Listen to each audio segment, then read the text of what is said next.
The crews on the ground here in Hill Country are relying on volunteers from all over the country, even the world.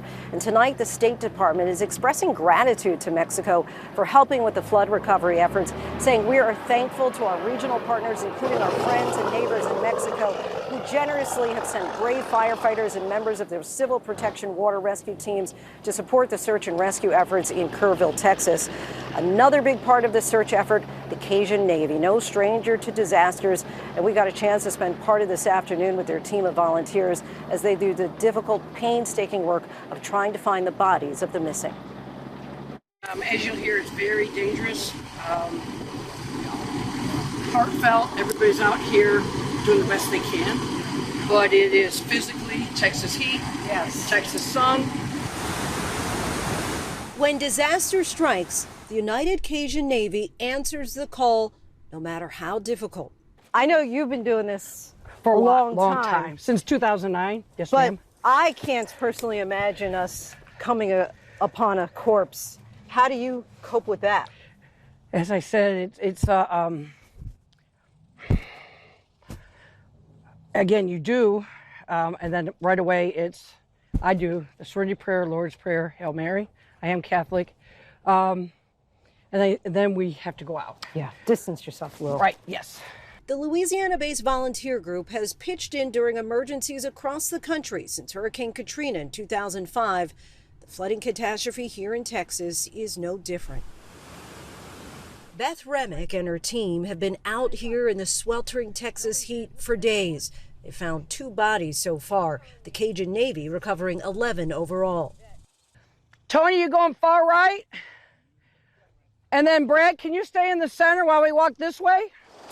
It's grueling but critically important work, searching for the dozens still missing, including the young girl swept away from Camp Mystic. And then what we do is you got your dog, visual, verbal cue. He sees the ball, and then you go.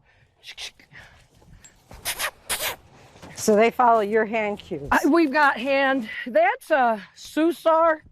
You have directionals. Kovu. And then this is what we're watching. He's going to watch him. I'm going to watch him. And we're going to see what they do. Suddenly, the canines start racing to one area. And this is what it is. We did not get an alert. You can see what it is. Oh, it's a poor wow. dead mouse. Okay. So we don't get the alert. They're proof off of other things, that's only human decomp. They went and looked at it and they said, oh, poor baby. This is the part that gets crazy. He kind of came over here. We're thinking we're going to go this way. You can see it's bending on us. So I'm trying to talk, keep an eye on him. And then we go, that might be our route. They continue searching, coming across another scent, but the danger still lingers here. We got a good strong scent here. We don't want him right here. You can see he's wanting to jump in the water. Look at right there. If you look at that, how fast that's moving. Once he gets in that water, sometimes Tim's better at this. It looks nice and calm here. What's happening 3 feet below, we got to keep him out of that. I hate to call him out of this. That was a good reaction. We're going to mark this, and then their special guys will come back.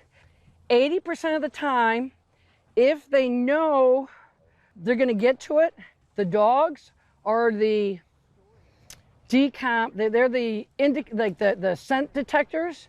The firefighters are the victim locators. So these guys will come back and check. It's another grueling afternoon out here, even for the dogs. With the dogs, see how his tongue's kinda looking like a spoon at the bottom? That means he's needing water. And then when you start seeing that red as they're heating up. The canines and the Cajun Navy provide crucial information for firefighters here. As you heard, even the other dog is showing interest. We're not going to put the dogs in the water. We're going to go back, get them in, cool them off, and then he'll bring his men back to confirm.